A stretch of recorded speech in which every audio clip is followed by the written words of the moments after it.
So, we are in a secret location, somewhere in Heswell on the Wirral. Can't tell you any more than that. Shh.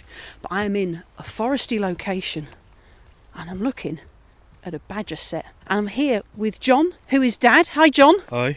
And I'm here with Charlie, who is the wildlife expert. Hello, Charlie. Hi. Thank you for letting me come and see where you do all your wonderful wildlife videos. Tell me what we're looking at. Describe it for me and the listeners. What are we looking at? We're looking at a badger set.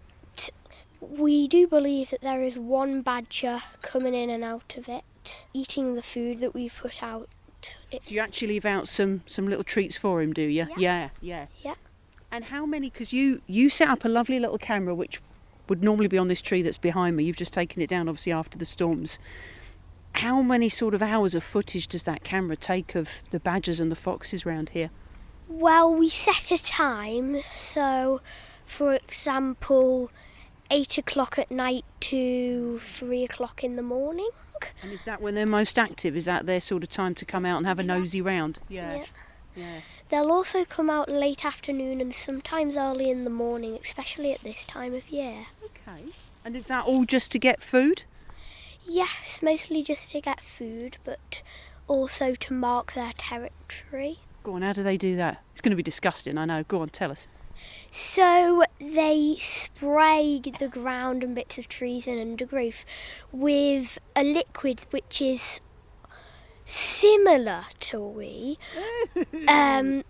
but it's called musk, and it's very smelly, and different amounts show different messages, and how stinky it is show different messages. John, you are here with your lovely son Charlie. You do this quite regularly then, hiking up that hill. That wasn't easy. No, yeah, we come here fairly often. This being the first badger set we were ever brought to. So it's kind of one of our favourites, really. Yeah. And what have you seen around here? I mean, I've seen some of your videos, your Heswell Wildlife Safari. What have you actually captured? Well, other than badgers, this spot is full of wildlife. We've had rabbits coming out of the set, fox cubs, usual mice and rats and those sorts of things. We've had owls calling in the background. We've had to stop filming sometimes for woodpeckers having territorial displays. There are jays, all sorts of big and small birds. And what is it, Charlie, that you love about the wildlife around here? What gets you excited about all this? It's really the ecosystem and how it runs, and everything that the badgers do. It keeps all of the animals and the plants in the forest in check, and keeps and stops too many bugs from eating the trees and making them fall down. And didn't know that. Also, when a tree does fall down, beetles and grubs will eat that tree, and then the badgers will eat the grubs and worms. So when a storm like this hits, it's actually an advantage for the ecosystem. Little mini David Attenborough down there. He is, he's really good. And I believe, John, you have a new documentary that's nearly ready, is that correct?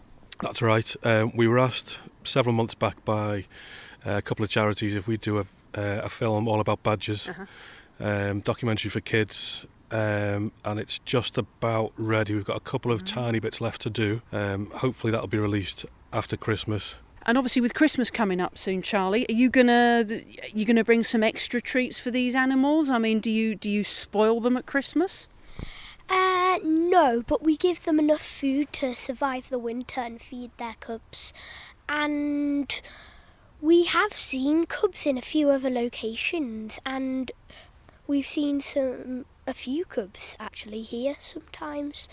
And we feed them to give them that extra boost in the winter to help them survive. What would you like to do then when you get a little bit older? Would you like to do more of this? Do you see yourself as a bit of a Chris Packham on Autumn Watch or Spring Watch? What would you like to be doing?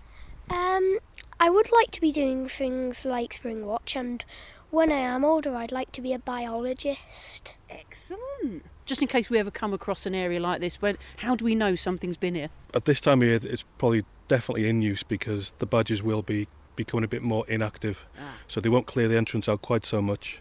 So these leaves that are there, probably been there since the weekend. The budgie might start only come out one every 3 or 4 days, and then maybe in the depths of winter, maybe just once a week.